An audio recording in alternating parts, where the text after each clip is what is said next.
Assalamualaikum warahmatullahi wabarakatuh. Selamat pagi dan salam sejahtera untuk kita semua. Perkenalkan, saya Ranti Mustika Putri, dosen program studi Teknik Industri Universitas Askia. Pada kesempatan ini, saya ingin menyampaikan video pembelajaran sebagai bagian dari pemenuhan persyaratan sertifikasi dosen 2026 pada penilaian diri dosen unjuk kerja Tridharma Perguruan Tinggi atau PDD UKT-PT, khususnya pada komponen pelaksanaan pengajaran. Video ini merupakan pembelajaran pada mata kuliah Perancangan dan Manajemen Organisasi Industri dengan kode mata kuliah TID 629 berbobot 3 SKS yang diberikan kepada mahasiswa semester 6. Bahasa pengantar yang digunakan dalam pembelajaran ini adalah bahasa Indonesia dengan penggunaan istilah-istilah teknis dalam bahasa Inggris apabila diperlukan sesuai dengan bidang keilmuan teknik industri. Mata kuliah Perancangan dan Manajemen Organisasi Industri ini bertujuan untuk membekali mahasiswa dengan pengetahuan, keterampilan, dan kemampuan dalam menganalisis, merancang, serta mengevaluasi organisasi industri secara komprehensif. Mahasiswa diharapkan mampu mengintegrasikan konsep organisasi, strategi, proses bisnis, budaya organisasi, sumber daya manusia, serta struktur organisasi, sehingga mampu menghasilkan rancangan organisasi yang efektif, efisien, adaptif, dan berkelanjutan sesuai kebutuhan industri. Secara umum, struktur pembelajaran mata kuliah ini terdiri atas beberapa topik utama, yaitu pertama, konsep dasar organisasi dan fungsi manajemen. Kedua, teori organisasi dan struktur organisasi. Ketiga, visi, misi, strategi, dan analisis kebutuhan organisasi. Keempat, organizational design dan work design. 5. Analisis stakeholder, business process, dan value chain. Keenam, budaya organisasi, komunikasi organisasi. Keenam, human resource planning dan perancangan struktur organisasi. 8. Transformasi digital organisasi. 9. Penyusunan job description, job specification, SOP, dan KPI. 10. Evaluasi efektivitas organisasi. Dan terakhir, penyusunan laporan serta presentasi proyek perancangan organisasi industri.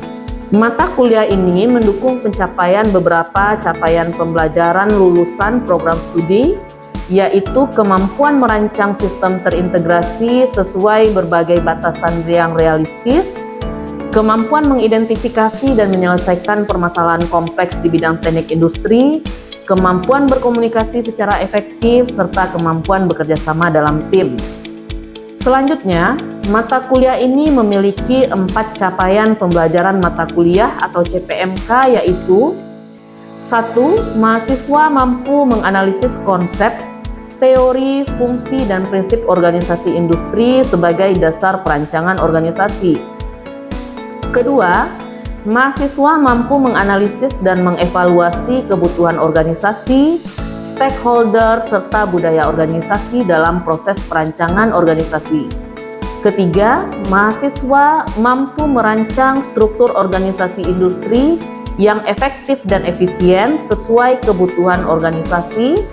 Dan yang terakhir, mahasiswa mampu menghasilkan dan mempresentasikan proyek perancangan organisasi secara kolaboratif, profesional, dan komunikatif.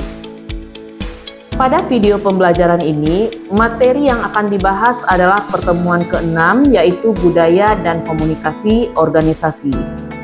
Sub CPMK yang ingin dicapai pada pertemuan ini adalah mahasiswa mampu menganalisis budaya organisasi dan komunikasi organisasi, sehingga pada akhir pembelajaran, mahasiswa mampu menjelaskan karakteristik budaya, menganalisis pola komunikasi, serta menghubungkan kedua konsep tersebut dengan kondisi nyata di dunia industri.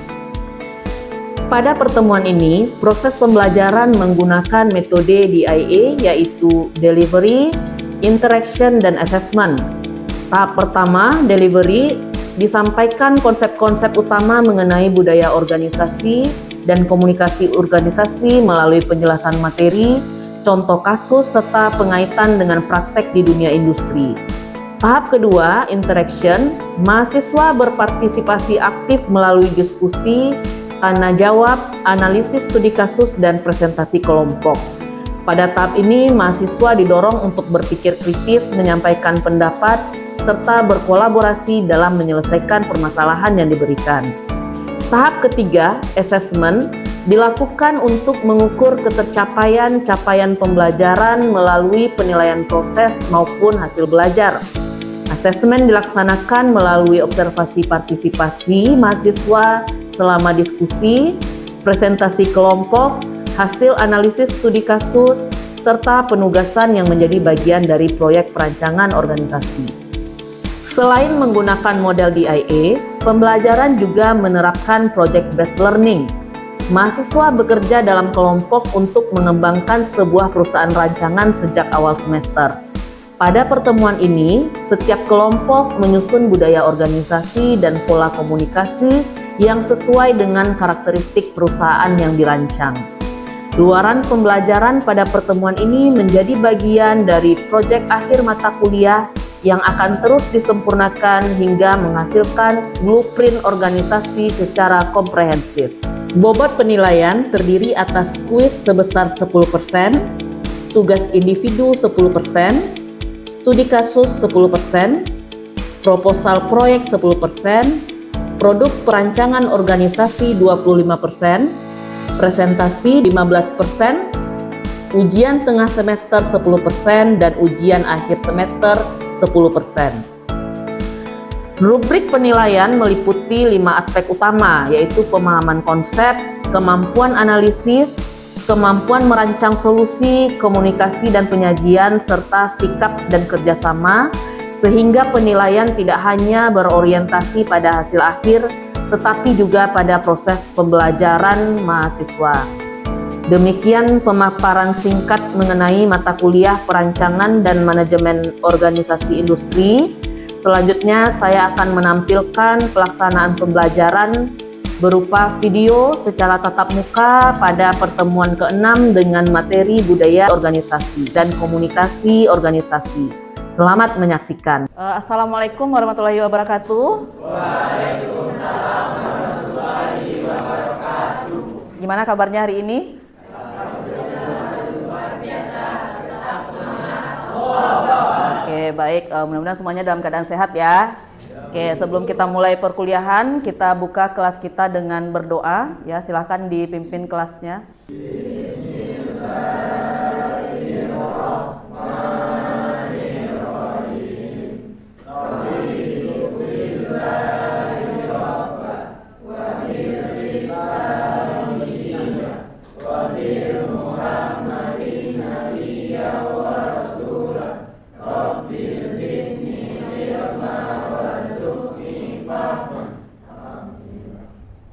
Oke, baik ya.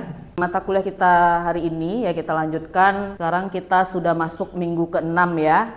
Jadi ada 2 pertemuan lagi sebelum UTS. Nah, sambil itu juga jangan lupa kita review lagi bahwa dalam organisasi yang penting itu tentunya adalah pertama menentukan visi dan misi organisasi. Mudah-mudahan Anda masih ingat ya, silahkan diulang kembali nanti apa yang sudah kita pelajari di minggu sebelumnya, kemudian juga kaitkan juga dengan struktur organisasi dan juga tujuan strategis perusahaan dalam mencapai visi, misi, dan tujuan tersebut. Nah, minggu ini materi kita adalah budaya dan komunikasi organisasi ya. Nah, dari mata kuliah ini yang kita harapkan memang mahasiswa nantinya mampu menjelaskan konsep budaya organisasi dan komunikasi organisasi. Ya, kemudian juga menganalisis hubungan budaya komunikasi dan efektivitas kerja tim. Dan yang ketiga, mampu menerapkan konsep pada studi kasus organisasi industri. Nah, hari ini kita akan ada diskusi kelompok juga, kemudian berupa role play ya, bagaimana komunikasi yang efektif pada materi kita minggu ini ya. Oke, kita lanjutkan ya. Ini ada pertanyaan, apakah organisasi yang memiliki struktur lengkap itu sudah pasti berjalan efektif? Ya, kira-kira ada yang bisa menjawab atau ada yang mau bantu menjawab? Silahkan Rafli. Belum tentu, Bu. Karena walaupun strukturnya rapi, kalau komunikasi buruk belum tentu pekerjaan bisa tetap dengan baik, Bu. Oke, baik. Ada yang mau menambahkan? Bu, kalau menurut saya, Bu, budaya kerja juga berpengaruh karena karyawan tidak disiplin atau tidak terkesan kerjasama. Struktur organisasi jadi tidak teratur, Bu. Oke, baik. Terima kasih ya Rizky jawabannya ya. Jadi memang biarpun struktur organisasi itu sudah ada, tapi yang membuat organisasi hidup itu ya budaya dan juga aspek komunikasinya. Nah, itu yang mau kita fokuskan ya hari ini ya. Jadi struktur organisasi itu memang penting, tetapi itu bukan satu-satunya faktor penentu keberhasilan organisasi ya. Seperti yang sudah disampaikan oleh teman-teman tadi bahwa ada unsur kerjasama mungkin ya, kemudian ada unsur komunikasi dan juga budaya yang memang sudah dibentuk dari perusahaan itu sendiri. Oke, kita lanjut ya. Nah, coba kita lihat ada studi kasus ini ya, PT Askia Food Innovation. Nah, kita tahu dia sudah punya struktur organisasi nih, ya ada bagian pemasaran, kemudian ada bagian produksi, quality control dan juga human resource ya atau bagian SDM. Muncul permasalahan atau kondisi ya yang dihadapi oleh perusahaan. Di bagian pemasaran mereka memberikan target produksi secara mendadak ya. Kemudian dari produksi juga mengatakan mereka sudah punya keterbatasan atau mengalami keterbatasan kapasitas mesin. Nah, quality control bilang ada produk cacat tetapi nggak pernah ditindaklanjuti ya, tindak lanjut lambat. Kemudian juga karyawan biru kebingungan mengenai karyawan baru ya, bingung mengenai jalur komunikasi. Nah, menurut Ananda, apakah masalah di atas hanya disebabkan oleh struktur? Ya, kemudian juga jika menjadi konsultan organisasi, aspek apa yang akan dievaluasi terlebih dahulu?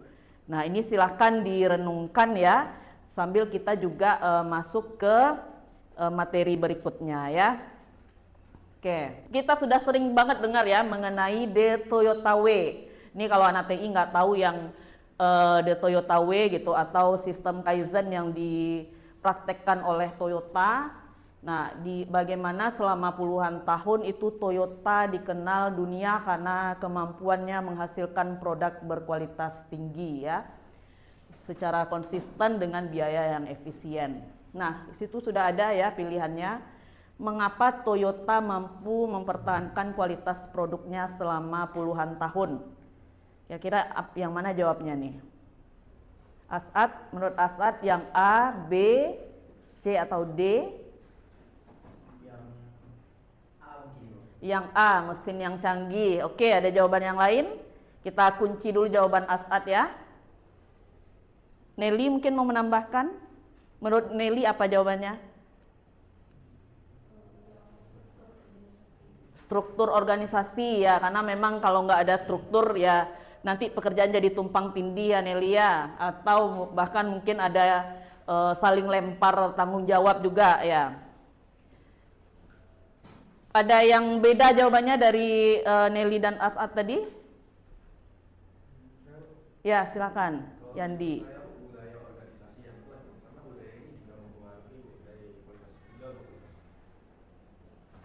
Ya, menurut Yandi yang C berarti ya. Ya, memang ya. Kalau untuk yang A, B, dan D itu semuanya memang penting ya. Tapi kalau memang yang C itu tidak dijalankan, yang C itu budaya organisasi yang kuat itu ya tidak dijalankan dengan baik, ya mesin yang canggih juga nggak akan ada gunanya gitu ya. Kemudian juga mau modal sebesar apapun, tapi kalau budayanya tidak terbangun dengan baik ya bablas juga perusahaannya kan. Juga begitu juga dengan struktur ya, mau sudah disusun sedemikian rupa atau sudah didesain dengan bermacam job task-nya, kalau memang budayanya itu tidak mengakar dengan baik di suatu perusahaan ya juga kemampuan untuk beradaptasi suatu perusahaan juga tentunya juga lemah ya dan tidak akan bisa eksis selama puluhan tahun. Nah, itu yang dilakukan oleh Toyota ya. Nah, mereka punya Kaizen ya, kita tahu ada Kaizen, di mana mereka melakukan continuous improvement ya, perbaikan berkelanjutan, kemudian melakukan stop dan fix problem, hentikan proses jika ada masalah, dan juga respect for people, menghargai setiap orang. Ini kan budaya inilah yang dikembangkan oleh Toyota atau dibangun oleh Toyota selama puluhan tahun. Nah, ini menunjukkan bahwa membangun budaya itu tidak bisa dalam sehari dua hari gitu ya, atau seperti membalikkan telapak tangan ya. Jadi memang butuh proses, butuh waktu yang panjang. Nah, di situ tantangannya nanti ya. Jadi dalam kita merancang suatu organisasi, jangan hanya memikirkan teknisnya saja ya, tapi value-nya juga harus dimasukkan ke dalam perusahaan. Oke, kita lanjut ya. Sejalan juga dengan teori ya, sejalan juga dengan teori yang disampaikan oleh Edgar Schein ya. Dalam melihat budaya organisasi itu, kita mulai dari level artefak namanya ya. Level artefak ini berarti hal-hal yang tampak dan dapat diamati. Contohnya ada, dilihat dari seragam kerja. Kalau lihat seragamnya sama gitu kan, itu juga sudah level terendah dari menerapkan budaya organisasi. Ya, kemudian ada morning briefing. Ya, morning briefing itu juga merupakan contoh dari penerapan budaya organisasi. Ada Kaizen board ya, visual manajemen, tata ruang pabrik. Nah, itu berada di level artefak ya, atau hal-hal yang tampak dan dapat diamati. Kemudian juga mulai diterapkan ke konsep yang kedua, nilai-nilai yang dianut bersama. Quality first, bagaimana kita selalu mengedepankan nilai-nilai kualitas ya, respect for people, saling menghargai. Ada continuous improvement, teamwork, safety, dan juga customer focus ya. Nah, kemudian baru yang level terakhir adalah asumsi dasar. Nah, ini yang lebih deep lagi ya, lebih deep lagi bahwa keyakinan mendalam yang tidak tertulis. Kita sudah menerapkan budaya itu bukan karena disuruh gitu ya, atau karena memang ada aturannya, tapi memang sudah kalau bisa dibilang udah mendarah daging gitu ya. Nah, jadinya setiap orang bertanggung jawab terhadap kualitas, nggak perlu lagi disupervisi. Kemudian juga masalah harus segera diselesaikan ya. Jadi kalau prinsipnya lihat, ambil, bereskan gitu ya. Nampak sesuatu yang memang tidak baik atau tidak sesuai ya, kalau bisa kita yang membereskannya, kenapa harus ditunggu orang lain ya. Jadi masalah itu harus segera diselesaikan. Oke, nah ini jadi agar budaya organisasi itu bukan hanya jadi slogan saja. Ya, banyak kayak budaya organisasinya apa, disiplin gitu kan. Tapi tidak tercermin dari nilai-nilai yang diberikan oleh perusahaan ya, tapi harus tercermin dalam perilaku kerja setiap hari. Nah, kemudian juga kalau kita bilang kita mau menerapkan budaya pada organisasi yang kita punya gitu, dia harus jadi sesuatu yang bisa diukur juga. Ya, kita bilang punya budaya disiplin yang seperti apa gitu, berarti kehadiran tepat waktu misalnya, atau jumlah cacat produksi. Kemudian punya budaya yang inovatif. Nah, apa juga yang bisa diukur dari situ ya? Ada pengembangan produk gitu kan, atau bahkan inovasi dari sisi pemasarannya. Nah, itu semuanya jangan hanya jadi slogan ya, tapi bisa diukur. Oke, kemudian lanjut ya. Nah, menurut Robin dan Coulter di sini, budaya itu akan mempengaruhi cara anggota organisasi bertindak ya, mengambil keputusan, kemudian menyelesaikan masalah dan berinteraksi. Sehingga inilah perlunya budaya dalam suatu organisasi ya. Nah, yang pertama itu dia sebagai identitas ya, jadi membedakan organisasi dari organisasi lain. Nah, kita kan punya ini ya, punya tugas proyek kelompok. Nah, nanti jadi pada saat materi atau pada saat tahapan fungsi budaya organisasi, nah ciptakanlah ciri khas dan keunikan dari organisasi yang kita rancang ya, yang dirancang oleh kelompok, kemudian juga bagaimana membangun citra dan reputasi organisasi sehingga nanti menumbuhkan rasa bangga menjadi bagian organisasi ya. Nah, kemudian juga ada komitmen. Ya, jangan lupa juga kita masukkan bagaimana mengarahkan anggota pada tujuan bersama ya, sehingga anggota itu punya visi dan misi yang sama, meningkatkan motivasi dan loyalitas serta mendorong keterlibatan dalam mencapai tujuan organisasi. Yang ketiga ya, pedoman perilaku, membantu anggota memilih tindakan yang tepat ya. Jadi budaya organisasi ini menjadi acuan dalam berpikir dan bertindak, kemudian memudahkan pengambilan keputusan dan mengurangi kebingungan serta konflik peran. Nah, jadi diharapkan dengan adanya budaya organisasi ini ya lebih mudah lah ya, lebih mudah segala sesuatunya dilakukan efektif dan efisien. Kemudian yang keempat juga menjadi kontrol sosial, mendorong konsistensi. Jadi nggak perlu selalu diawasi, nggak perlu selalu disuruh gitu ya. Kadang kan kita ada juga yang prinsipnya, ya kalau kamu minta tolong saya bantu gitu. Tapi kan orang yang nggak ada inisiatif itu juga melelahkan ya. Nah, jadi budaya organisasi ini juga diharapkan nanti bisa jadi kontrol sosial, menetapkan norma dan standar perilaku, mendorong kepatuhan secara sukarela, sehingga juga tercipta lingkungan kerja yang tertib dan aman ya. Oke, itu tadi mengenai budaya organisasi ya. Kita lanjut ke konsep yang kedua, komunikasi organisasi ya. Nah, ini juga merupakan apa ya, elemen yang juga sangat penting dalam industri, dalam organisasi industri ya. Komunikasi organisasi di sini meliputi penyampaian informasi, instruksi, ide, laporan, umpan balik dan koordinasi antar individu atau antar unit. Nah, bentuk-bentuknya bisa kita lihat ya.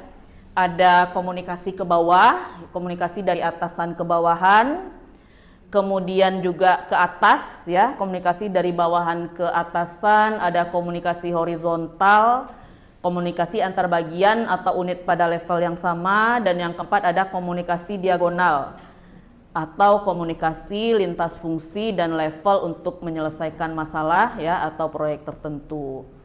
Nah, kita balik ke ini ya, ke Askia Food tadi. Ini ya, balik ke Askia Food tadi.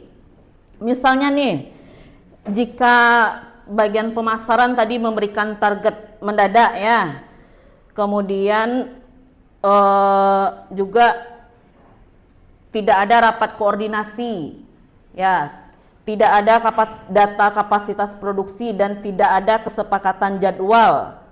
Nah, kira-kira apa akibatnya nih ya? Ya, silakan Nabila. Produksinya bisa kewalahan. Oke, produksi bisa kewalahan ya, karena tadi dari bagian produksi targetnya mendadak ya. Oke, jawaban yang lain apa lagi? Iya, Siva. Oke, bisa terjadi konflik antar bagian ya. Tadi pemasarannya didesak ya. Kemudian juga di bagian produksi juga kewalahan ya. Nah, ada yang mau menambahkan lagi?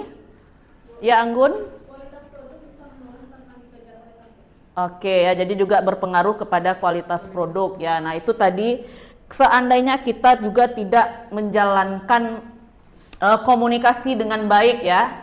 Nah, jadi kebayang ya bahwa efeknya juga pada perusahaan itu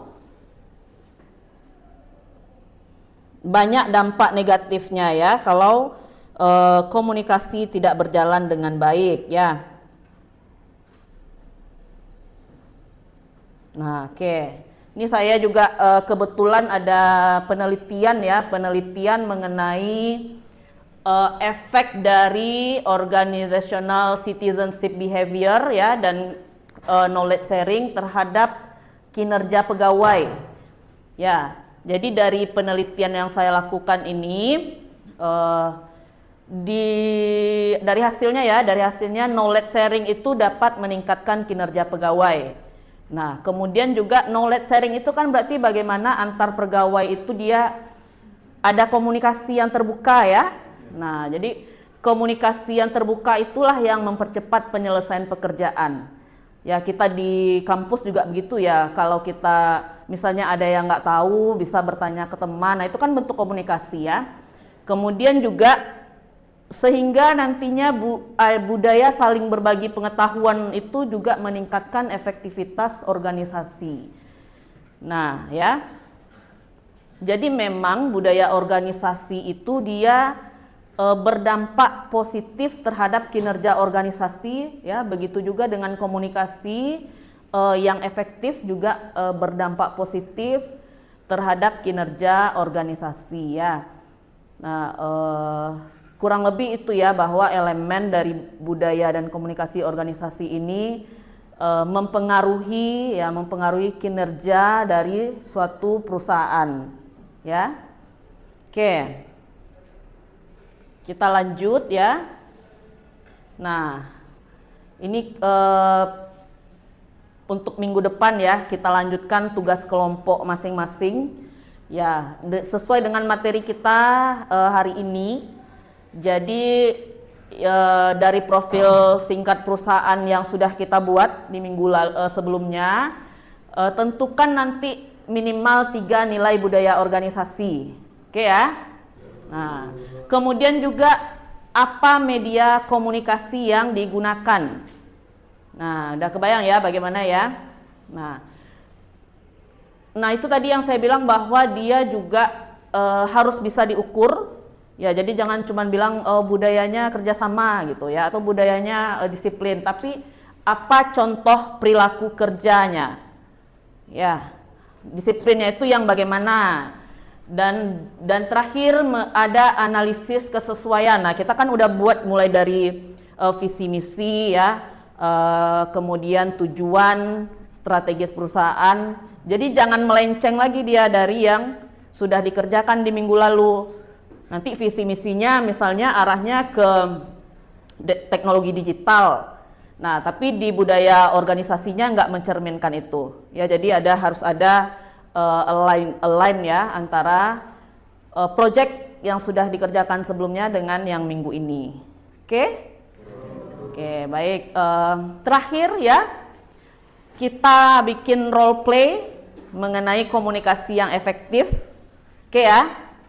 Kita bagi kelompok ya setelah ini. Sebentar ya. Kita kembali lagi bahwa budaya organisasi ini adalah cara kita bekerja di sini. Nah, itu sudah ditanamkan ya. Kemudian juga bagaimana komunikasi organisasi itu memastikan informasi itu tepat, cepat, dan juga jelas. Nah, gabungan dari kedua inilah nanti yang tentunya akan menghasilkan kinerja yang positif ya, memberikan kontribusi terhadap pencapaian kinerja organisasi ya, dan juga tujuan dari organisasi. Kita kembali lagi ke awal bahwa kita membentuk atau merancang organisasi itu tentu ada tujuan yang ingin dicapai ya. Pastikan bahwa dengan step-step atau langkah-langkah yang kita lakukan memang target itu menjadi hal yang realistis ya.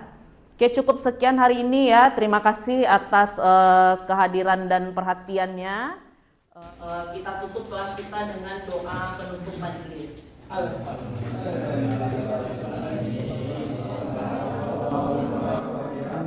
Asyhadu an la ilaha illa anta astaghfiruka wa atubu ilaik. Oke, baik, sekali lagi terima kasih. Assalamualaikum warahmatullahi wabarakatuh. Waalaikumsalam warahmatullahi wabarakatuh. Demikian seluruh rangkaian video pembelajaran yang saya sampaikan sebagai bagian dari pemenuhan persyaratan sertifikasi dosen tahun 2026. Semoga video ini dapat memberikan gambaran mengenai implementasi pengajaran yang saya laksanakan secara terencana sistematis dan berorientasi pada pencapaian kompetensi mahasiswa. Terima kasih. Wassalamualaikum warahmatullahi wabarakatuh.